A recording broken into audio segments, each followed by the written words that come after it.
I would ask if you know how much housing costs went up during the Biden years. It went up significantly, but why add to them by adding tariffs? So the the down point in the last year. So They're actually raising the cost by tariffs. and you're talking about due to interest rates. You mean like buying a home? Is that what you're talking about? Yes, prices of housing went up 20-30% during the 4 years that Joe Biden was in. Some of the arguments we're having about housing in the United States and how expensive it is, the bulk of it came while Biden was president. What Scott Bessent is saying is objectively true. We do have a housing shortage in this country. So we already have too few domiciles for the people who are here. His point was simply that if you put 10 or 20 million new people into the pool, whether they're illegal or not, that is going to increase competition for the already short supply of housing. If you already have a shortage of something and you add 20 million people who are trying to get that something, I guess what necessarily you're going to have a problem. I guess what I'm asking for is actual proof of that being. There's no actual proof of basic economic principles. But I think if you have this is more people trying to buy fewer commodities. Listen, I'm asking you, is there proof that what you are saying actually happened? Because the immigrants came, but no. The prices were what they were. I think Scott is actually right on the 50,000 point view. I think 50,000 foot view. Always enjoy a good old Scott Jennings. Just his facial expressions. He's like, man, what am I doing here? He's a very patient man. Scott Jennings is a very patient man on that CNN panel. Anyways, without further ado, welcome back to Unaffiliated Mind. We have another one today. And today we're going to be discussing the Treasury Secretary, Tom Bessent.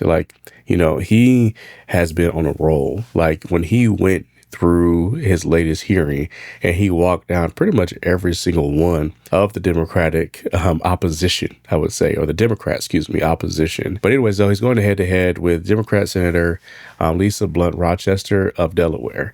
Now, in this hearing, she inquires about affordability, specifically for housing. And to provide some context here, Delaware is a Democrat sanctuary state. If you didn't know, now you know. To where 3% of her constituent population are illegal aliens. And that count ranges between 30 to 33,000, and it could be higher than that. Now, the federal government is looking to withhold federal aid from Delaware because they are a sanctuary state and they are harboring illegal aliens. Now, in this particular instance, Ms. Rochester here, she's going to question Tom Bessent about the problems their administration really has created within the state of Delaware. But without further ado, let's go ahead and dive in.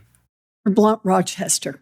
Thank you, Ranking Member Warren and Mr. Secretary, for your presentation of the 2025 annual report. Mr. Secretary, in your testimony, you talked about avoiding, quote, regulation by reflex and focusing on growth instead of reacting to every potential risk. You say FSOC is, quote, tuning out the white noise to concentrate on the issues that matter most. From my constituent calls and emails and conversations, I know for most families, they don't experience economic policy as white noise. They experience it through higher rent, higher medical bills, higher grocery prices, and just worrying that the next bill or price increase will push them over the edge. And it's why the Financial Stability Oversight Council's job is so important and why it can't wait until markets break.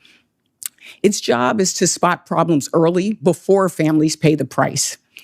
It's interesting she said that before markets break. I mean, your state pretty much broke your own system. You're saying that families are feeling the heat, the pressure for that. Now, obviously you can probably make an argument about like how inconvenient it is. Like, yes, it's going to be inconvenience. But when you look at tariffs, though, it's something I didn't mention in my last video when he was talking to Ayanna Pressley. If tariffs are used to protect critical industries tied to national security issues or concerns, I know it's hard for me to say this, but higher prices may be a necessary trade-off in order for us to reduce strategic dependence on geopolitical rivals. But which is interesting about what she's saying here is that the home price growth timeline from 2017 to 2014. Now, under Trump's first term, you see that in 2017 to 2020, the median home values only range from 230,000 to 260,000 within that range, which proved to be a stable growth environment. Now, under the Biden administration, from 2021 to 2024, the median home values rose to $259,000 to $350,000 plus in the state of Delaware. That's roughly between like a 20 to 30% increase in that instance. Housing-related risks have been showing up for decades. On this committee, we've worked on the road to housing in a bipartisan way. And my first policy agenda, actually, as a senator, was focused on housing. So today, I want to understand what Treasury has actually done with these warnings. Secretary Bessent, in 2024, FSOC issued a report warning of weaknesses in non-bank mortgage servicers, companies that now handle most U.S. mortgages. Last year, on January 31st, 2025, GAO also warned that trouble at these firms could disrupt federally backed mortgage markets. So in light of these warnings by FSOC and GAO, what has Treasury done in response to address the risks in the housing market? Well, that was the yell in Treasury, and they said that everything was a risk. The Senator, that's why we are more focused, but we are very focused on the mortgage market through Fannie and Freddie and through the non-agency actors. So is Treasury's position that this was overstated, this risk was overstated, or? As I said in my statement, if everything is a risk, nothing is a risk. But I'm specifically asking on the issue of housing. Yes, I believe, and again, part of housing is being able to have tight spreads in the mortgage market, and we're at multi-year lows in the spreads versus treasuries, which tells me the mortgage market's very healthy. And we had the lowest mortgage rate in the past 3 years in January. Okay, so the mortgage, you're saying it's healthy. I know foreclosures are up 21%. Mortgage delinquencies are 4-year high. I know all of that. But Sarah. She said, you need to fix this now. We got a lot of stuff going on, but you need to fix this now. That's what she's pretty much saying. But I mean, even to go to that, and what Tom is trying to explain to her is that, yeah, mortgage rates, obviously they influence, housing demand and future affordability. Foreclosure waves that she's mentioning are primarily driven by labor markets and household balance sheets. Like that's what they're driven by. Now, rate cuts, can stabilize the system, but they don't immediately risk the distress, borrowers at that point. So she kind of slid that in there to say that. I think the one thing that she needs to address too, that she needs to point out or highlight, which she won't say, is that, in the state of Delaware, they did a property tax and reassessment. And that timeline was from 2025 to 2026.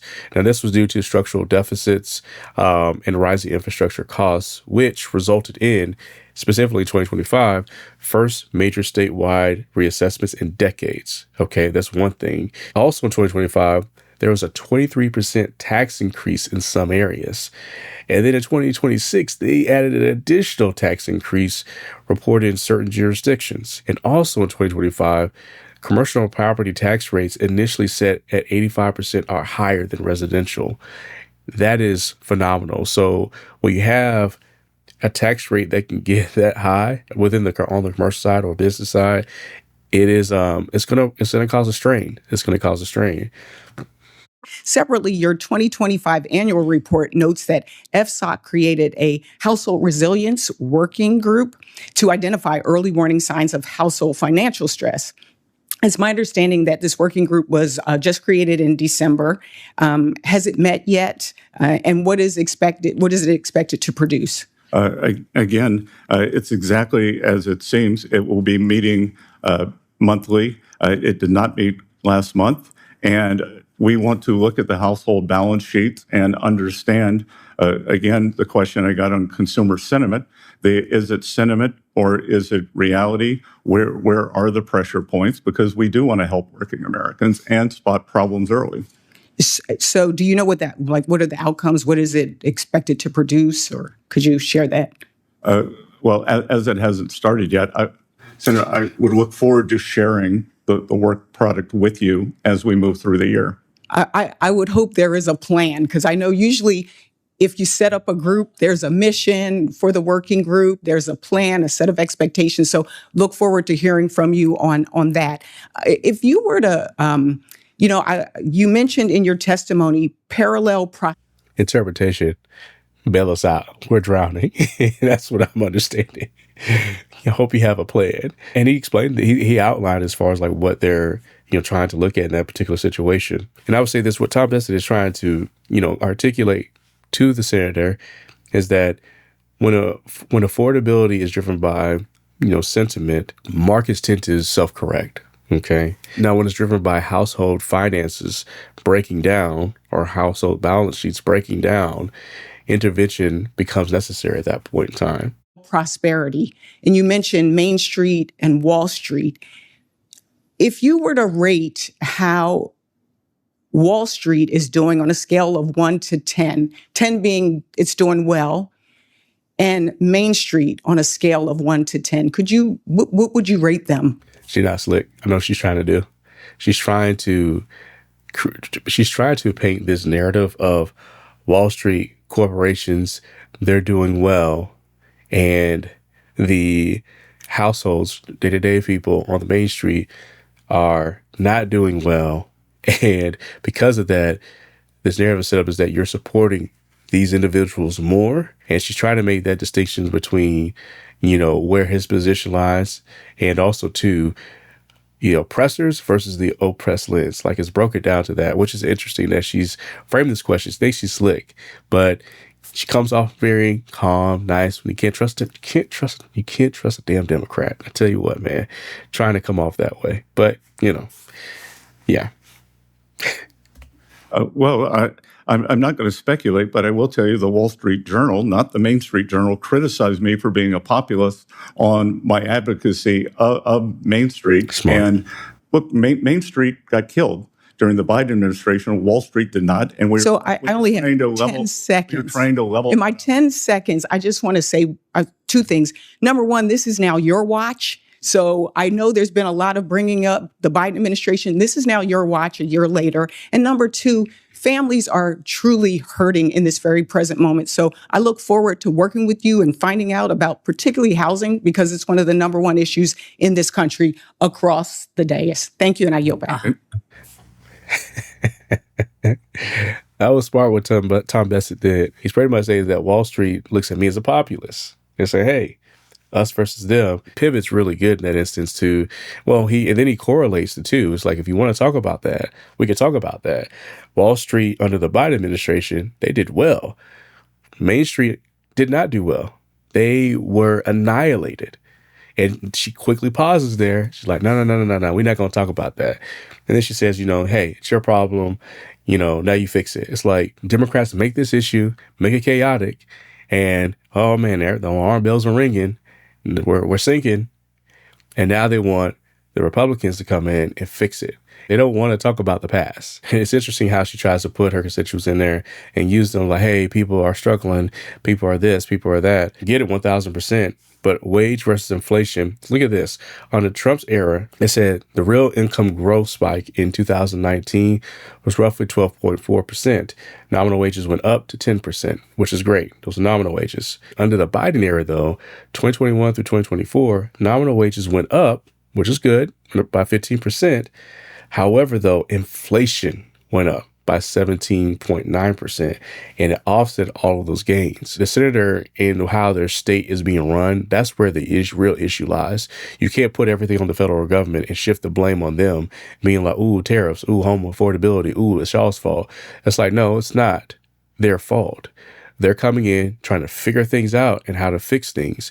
But you're not doing yourself any type of service when you have your state and local government not really wanting to work with the federal government that you're seeking, federal aid from at times, and to really ask them to help get you out of the situation that, Sleepy Joe Biden put you guys into. That's where the conversation needs to be framed at. Local state need to get on their shit, and they need to take care of their people within the Delaware state and focus on that and really look at how can we fix this issue here. So yeah, that's my 2 cents on the matter. But get at me in the comments. Tell me what you think. As always, please be safe. Please like, share, and subscribe to An Unaffiliated Mind. Until the next one, deuces. Yes, sir.